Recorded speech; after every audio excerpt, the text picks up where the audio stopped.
শুভ সকাল, কেমন আছো সবাই? তো চলে এসেছি, এদিকে কাজ হয়ে গেছে। তো চলো নিচে নেমে যাই।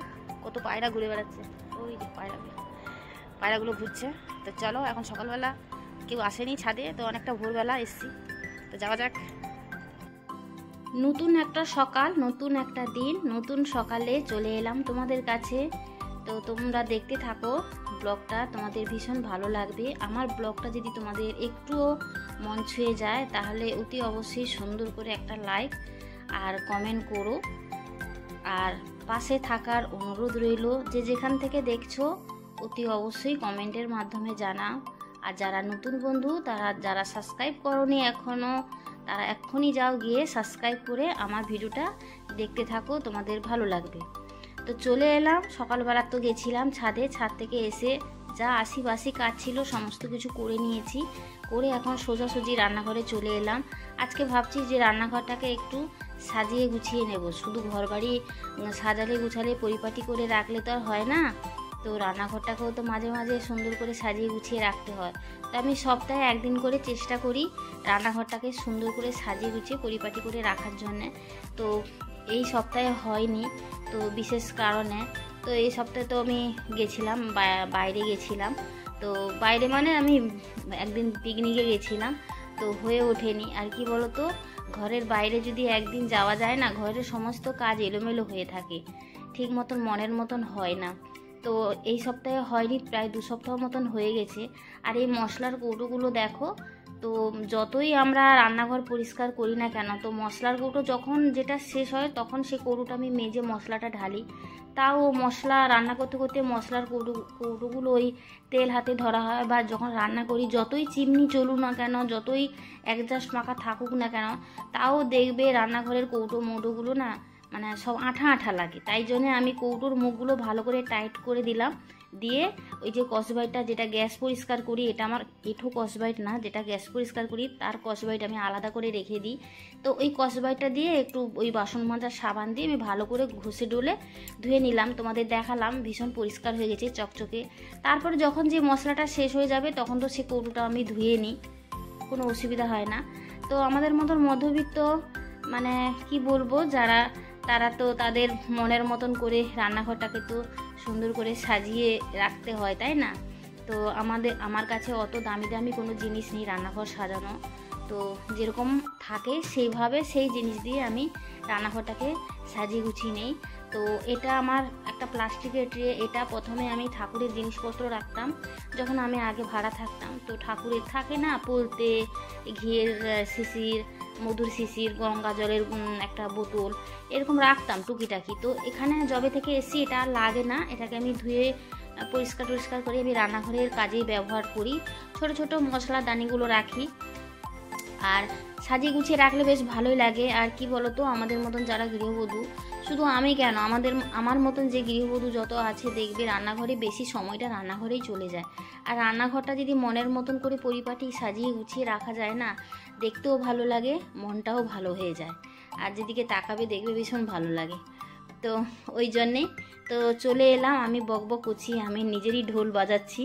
তো আমার নিজের ঢোল বাজিয়ে আর কী হবে, তাই না? তো দেখো, তো এদিকে আমার এই সবুজটা কিছুদিন আগে আমি নিয়ে এসে রান্নাঘরে অ্যাড করেছি।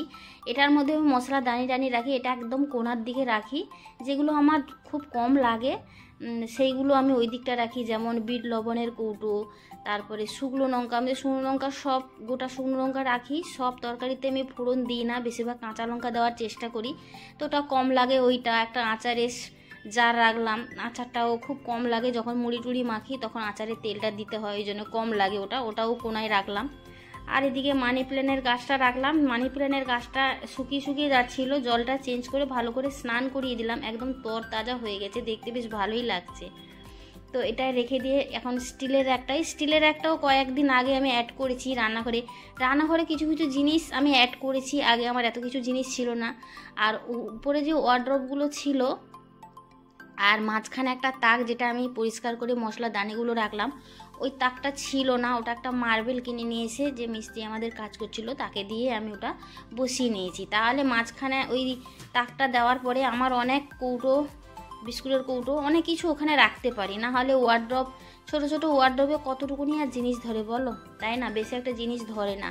আর রান্নাঘরে যতই তুমি তাকটা করো না কেন, তত মনে হয় যেন জিনিস আরও মানে বেড়ে যায়। মানে রাখার পরেও না মনে হয় যেন আরও জিনিস কোথায় রাখবো এরকম মনে হয়। তো বাসনগুলো আমি মেজেই রেখেছিলাম সকালবেলা, তো জলগুলো ঝরে গেছে, এগুলো আমি ঠিকঠাক জায়গা মতন রেখে দেবো। তো ওই দিকের আমি কোনাগুলো পরিষ্কার করে দিলাম, রান্নাঘরের ওই দিকটা আমাদের একটুখানি দেখাবো। আমি এই বাসনগুলো র্যাকের মধ্যে রেখে দিই, নিচে যে তাকটা ছিল সমস্ত কিছু পরিষ্কার করে আমি রেখে দিয়েছি ওই দিকটা। তো এই দিকে আমি বাসনগুলোকে টুকটাক গুছিয়ে নিচ্ছি, বাসনগুলো গুছানো থাকলে বেশ ভালো লাগে। তো দেখো এদিকে আমি গুছিয়ে রেখেছি, কত সুন্দর লাগছে দেখতে। রান্নাঘরে জিনিসপত্র গুছিয়ে রাখলে না সত্যি মনটা ভালো হয়ে যায়, ভালো লাগে, মনটা যেন ছুঁয়ে যায়। আর এদিকে গ্যাসটা পরিষ্কার ছিল, তাও পরিষ্কার যখন করছি তো ভিজে কাপড়টা দিয়ে আমি আর একবার পরিষ্কার করে নিচ্ছি। আর গ্যাসের উনুনগুলো আমি কালকে রাত্রে আর ধুইনি, সেই দুপুরবেলা মেজে ঘষে পরিষ্কার করেছিলাম, রাতে রুটি করেছিলাম আর ধোয়া হয়নি। তো ভাবলাম যে উনুনটাও আমি ধুয়ে নিই। আর দেখো গ্যাসের তলায় কালকে রাত্রিবেলা রুটি করেছিলাম, আটার গুঁড়ো পড়েছে। তো গ্যাসের তলাটাও আমি পরিষ্কার করে নিলাম। তো কয়েকটা বাসন রাখলাম, রান্নার বাসন, তো আমার এখন কাজে লাগবে। আর এদিকে একটু চাল, একটু মানে ডালটা আমি ভেজে রাখবো, তাই জন্য তো নিচটা কীভাবে গুছিয়ে রেখেছি, ওইদিকে মিক্সি মেশিনটা আছে, তো কিভাবে গুছিয়েছি সেটা একটুখানি তোমাদেরকে তুলে ধরছি। তো দেখো কত সুন্দর লাগছে, বেশ ভালোই লাগছে, মানে নিজের কাজ করে নিজেই প্রশংসা করছি। তো উপরের তাকটাও দেখো, এই স্ল্যাবটা ছিল না, এই স্ল্যাবটা আমি বসিয়েছি মিস্ত্রিকে দিয়ে। তো অনেক জিনিস আমার এখানে থাকে। তো রান্নাঘরে না, রান্নাঘরটা তো ছোট, যতটা পাচ্ছি গুছিয়ে গাছিয়ে রাখার চেষ্টা করি। আর আমার বরমশাই যদি একবার রান্নাঘরে ঢোকে, ও ভাবছে হয়তো আমার ভালো করছে, কিন্তু অজান্তে যে আমার কতটা খারাপ করে দিচ্ছে, ক্ষতি করে দিচ্ছে তার কোনো ঠিক নেই। ওকে যদি বলি, ও আমার বরমশাই আমার হাতে হাতে অনেক কাজ ছাড়িয়ে দেয়, মানে করে দেয়। তো ভালো লাগে। আর কি বলো তো, ভালো লাগাচ্ছে যত বাসন থাকবে র্যাক থেকে নামিয়ে ছড়িয়ে ছিটিয়ে, মানে সব বেসিংয়ে, একটা র্যাকে বাসন থাকবে না, সব বেসিংয়ে দেখবে ডাঁই করে রাখবে। আর মশলার কৌটো যদি রান্না করতে ঢোকে, তো মশলার কৌটো, সমস্ত মশলার কৌটো না বের করে ঢাকাগুলো খুলে মানে রেখে দেবে। আর কি বলো তো, হাওয়া লাগলে তো মশলার গুঁড়োগুলো ডালা হয়ে যায় না, ড্যাম হয়ে যায়। তো বরমশাইকে অনেকবার বলেছি, মানে ও কাজের চেয়ে অকাজ বেশি করে। জানি না শুধু আমার বর এরকম, না তোমাদের বর এরকম, তোমাদেরও তো বর আছে এরকম রান্নাঘরে ঢুকে কি এরকম করে, আমাকে একটু কমেন্টে জানাবে। তো এদিকে রান্নাঘরটা পরিষ্কার করে চলে এলাম, ফ্রিজটা একটুখানি ঝেড়ে ঝুড়ে পরিষ্কার করে নিচ্ছি, যেহেতু এটা রান্নাঘরের আয়তনের মধ্যে পড়ে। তো রান্নাঘর থেকে নাড়ালে তো দেখা যায়, রান্নাঘর আর আমার ফ্রিজ কাছাকাছি, আর ডাইনিং টেবিলটা একদমই কাছাকাছি। তো চলে এলাম এটা পরিষ্কার। এখনও স্নান হয়নি, স্নান করতে যাব। তো ভাবলাম যে না, গিজারটা চালিয়েছি, একটু গরম হতে সময় লাগবে, ততক্ষণে আমি ফ্রিজটা পরিষ্কার করে নিই। ভেতরটা তো আমার সবসময় পরিষ্কার থাকে, যখন যে তাকে খাবার দাবার মানে খালি হয়ে যায় তখনই আমি ভালো করে একটা ভিজে কাপড় দিয়ে পরিষ্কার করে নিই, সবসময় পরিষ্কার করে রাখি। তো বাইকটা একটুখানি ধুলো, বারান্দার মধ্যে থাকে তো একটু ধুলোবালি বেশি হয়, তো ভালো করে পরিষ্কার করে নিলাম। আর এদিকে খাবার টেবিলটা পরিষ্কার করে রেখে যাচ্ছি। তো স্নান করে এসে খাবার দাবার তো রান্না করে রাখতে হবে, তাই জন্যে তো রান্না বসিয়ে দিয়েছি। এদিকে আজকে একটু পায়েস করব, তাই জন্য দুধটা হাঁড়ির মধ্যে ঢেলে রাখলাম, যেহেতু ঠান্ডা আছে, আস্তে আস্তে নর্মাল টেম্পারেচার আসুক।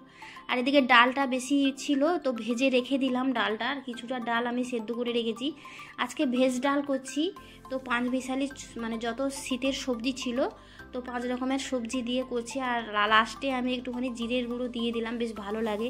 এই যে সবজির যে ডালটা, ভেজ ডালটা আমার ভীষণ ভালো লাগে খেতে, তো আমার ছেলেও ভীষণ পছন্দ করে।